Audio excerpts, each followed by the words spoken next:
We are trading at a record low yet again in case of the Indian rupee, and we have seen 1% of an opening down and coming in for the currency. Well, remember the previous week has been quite on the bad side. You have seen most of the commodity prices run up. The crude prices are trading at $111 per barrel. You have inflation concerns coming back, and apart from that, the kind of curves, the kind of measures that the government is working out with is also spooking the markets, and that's the reaction you are seeing on your screens. Also, it's also ahead of the Fed minutes in this week itself, where you might see some indication of the curbs of QE coming in. That is another factor which is taking the toll on most of those currencies. You have seen Asian currencies also nearly 1/10 to 1/4% on the lower side, but the Indian rupee, of course, continues to outperform, as in underperform all of those currencies on the lower side. 62.5 almost on your screens there. Remember, we have seen that JP Morgan report coming in, which is talking about 63.5 as well, coming in for the currency in coming quarter as well. Nizam Idris, MD and Head Strategist Fixed Income and Currencies at Macquarie as well, joins in from Singapore. Nizam, hi, morning. Rupee is now hit a fresh lifetime low, and that was the case ever since Friday as well, both on closing and intraday basis. And this is really happening despite the recent government measures to curb outflows via remittances. Do you think that the recent government measures have clearly been misunderstood as capital controls, or do you also view it as a step back? Well, to be honest, it is capital control, only that it is controlling capital from domestic sources flowing out of India. It is not so much your draconian capital controls which basically curb foreign money from going out of India.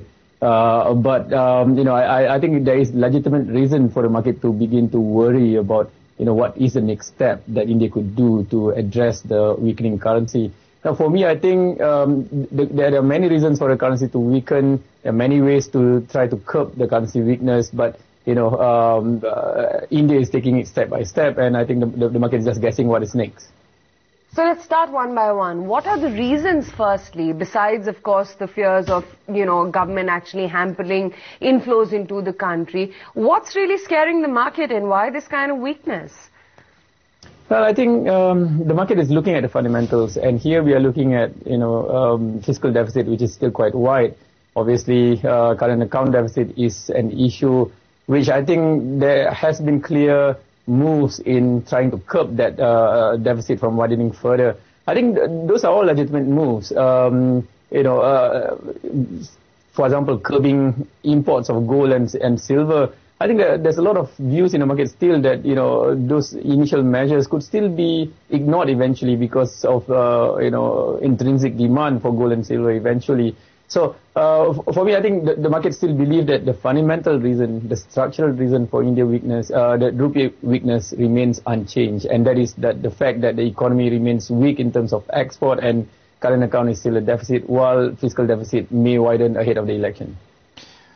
Well, Rupee is simply a manifestation or a representation of what is happening to the economy, and that I think we need to understand, that Rupee is simply trying to capture the current mood of Indian economy. Nizam, but the current account deficit and the fiscal deficit for Indian economy has been large for many years now. How come everyone, in the forex market is talking about these problems now?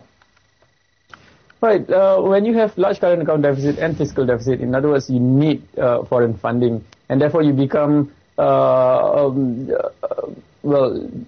dependent on how foreign funds mood is, right? And at a time when some of these deficits are widening, current account in particular here, then when there is outflow or lack of inflow, in this case, in this case, it's more lack of inflow from foreign funds into India, that basically just triggered a weakness. I think this is unavoidable, and I think over the longer term, what would be sustainable without currency weakness at a time when capital start to flow out of India is if you have fiscal deficit and current account deficit of around about 2%. You don't want to go beyond that, and once you go beyond that, any movements in capital flows would show sensitivities in the currency as well. And this is the case right now. The way to deal with it is to curb it for now, but the longer term structural matters should be solved as well. Nizam, so how much more weakness do you see in the currency? I mean, is 65 the next level that the rupee could crack to? Yeah, I have a long-term forecast of 62. And by long-term, I mean, this forecast was made at the beginning of the year. We are expecting that to happen in the third quarter, probably overshoot a little bit and come back to at 62 to the end of the year. But it looks to me like it could actually, spike up a bit further than that. Overshoot probably here we could be talking about 64, 65. But I do believe still that at the end of the year, towards the end of the year, if we do see some stability and lack of or reduced concern in government spending ahead of the election, then we could see it coming back off. So weakness for now, overshoot probably to 64, 65, and then come back off end of this year or early next year. Nizam, appreciate your time and thank you for joining us. Pleasure. Well, an ET Now exclusive breaking right here for you in ET Now.